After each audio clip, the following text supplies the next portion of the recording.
নমস্কার বন্ধুরা, দীপ্তাস কিচেনে আজকে রান্নায় আপনাদের সাদর আমন্ত্রণ। আজ নিয়ে এসেছি আমাদের সবার প্রিয় একটা চটজলদি সুস্বাদু রেসিপি, এগ চিলি। রুটি, পরোটা, ভাত, ফ্রাইড রাইস সবের সাথেই এই রেসিপিটি চলে। বানিয়ে নিতেও খুব সহজ, লাঞ্চে, বাচ্চাদের টিফিনে অনায়াসে এটি বানিয়ে ফেলতে পারেন। চলুন তবে শুরু করা যাক। প্রথমেই এর জন্য 6টি ডিম নিয়েছি, আর নিয়েছি 2টি বড় পেঁয়াজ। 4 টুকরো করে প্রতিটি পেঁয়াজকে কেটে শুধু ছাড়িয়ে নিয়েছি। একটা ক্যাপসিকাম, সেটিকেও বড় বড় টুকরোয় এইভাবে কেটে নিয়েছি। আমি সবুজ রঙের নিয়েছি, আপনারা চাইলে লাল হলুদ ক্যাপসিকামও নিতে পারেন। 8-10টা রসুনের কোয়াকে ছোট ছোট কুচিতে কেটে নিয়েছি। আর নিয়েছি আদা, ছোট ছোট টুকরোতে কেটে নিয়েছি। আর 2টি লঙ্কা কুচি করে নিয়েছি। এইবার গ্যাসে একটা পাত্র বসিয়ে তাতে অল্প নুন দিয়ে ডিমগুলোকে সেদ্ধ করতে দেব। অল্প নুন দেওয়ার কারণে ডিমের খোসাটা সহজেই সেদ্ধ হওয়ার পর ছাড়ানো যাবে। 12 মিনিট ডিমটাকে হাই ফ্লেমে সেদ্ধ করতে হবে। আমরা ডিমের খোসাটা দেখুন ছাড়িয়ে নিয়েছি। এবার প্রতিটি ডিমকে আমরা প্রথমে 2 ভাগে ভাগ করব, তারপর প্রতিটি ভাগকে আবার 2টি টুকরোতে ভাগ করে নেব। এইভাবে প্রতিটি ডিমকে আমরা 4টি টুকরো করে কেটে নেব। দেখুন সমস্ত ডিমগুলো কাটা হয়ে গেছে। এরপরে আরেকটি পাত্র নিয়ে নেব, তাতে 2 চামচ ময়দা এবং 2 চামচ কর্নফ্লাওয়ার নিয়ে নেব।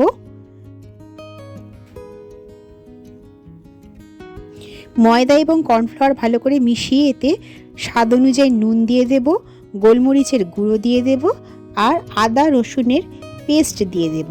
তারপর সমস্তটাকে একসাথে ভালো করে মিশিয়ে নিয়ে অল্প অল্প করে জল দিয়ে একটা ব্যাটার তৈরি করে নিতে হবে। ব্যাটার তৈরি করার সময় একবারে অনেকটা জল দেবেন না, অল্প অল্প করে জল দিয়ে ব্যাটারটা তৈরি করতে থাকবেন। দেখুন আমাদের ব্যাটারটা যেরম তৈরি হয়েছে, এরম বা এর চেয়ে একটু ঘন হবে। এরপরে একটা একটা করে ডিমের টুকরোগুলো দিয়ে তার গায়ে ভালো করে ব্যাটারটা মাখিয়ে নিতে হবে। এরপরে গ্যাসে কড়া বসিয়ে তাতে সাদা তেল দিয়ে দিতে হবে। তেলের পরিমাণ একটু বেশি দিতে হবে। তেলটাকে ভালো করে গরম করে নিতে হবে। তেল ভালো করে গরম হয়ে গেলে তাতে একটা একটা করে ডিমের টুকরোগুলো ছেড়ে দিয়ে হালকা আঁচে এপিট ওপিট করে একটু লালচে করে ভাজতে হবে। এইভাবে ভাগে ভাগে সমস্ত ব্যাটার মাখানো ডিমের টুকরোগুলোকে একে একে ভেজে নিতে হবে এবং আঁচটা বরাবর একই রেখে ভাজতে হবে। খুব বেশি আঁচে ভাজলে এগুলি পুড়ে উঠতে পারে। তবে একবার ডিম ভেজে তোলার পর দ্বিতীয়বারে আবার যখন ডিমের টুকরোগুলো দেবেন, তার আগে কড়াইটাতে তেলটা আরেকবার ভালো করে গরম করে নেবেন, কারণ আমরা মাঝারি আঁচে ভাজছি তো তেলটার তাপমাত্রা আস্তে আস্তে কমে যেতে পারে।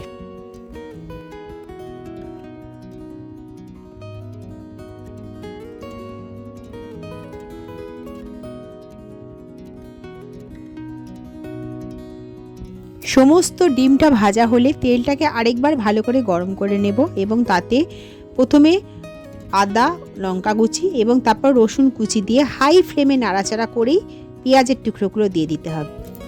পেঁয়াজগুলো 8 মিনিট হাই ফ্লেমে নাড়াচাড়া করে নিয়েই এর সাথে ক্যাপসিকামের টুকরোগুলো মিশিয়ে দেব এবং সেগুলো 8 মিনিট হাই ফ্লেমে নাড়াচাড়া করতে হবে। এবার সবটাই খুব দ্রুত করতে হবে। পেঁয়াজ ক্যাপসিকাম একটু ভাজা ভাজা হলে 2 টেবিল চামচ টমেটো সস, 1.5 টেবিল চামচ সয়া সস আর 1 থেকে 1.5 টেবিল চামচ চিলি সস দেব। চিলি সসটা আপনারা যেরকম ঝাল খান বুঝে দেবেন।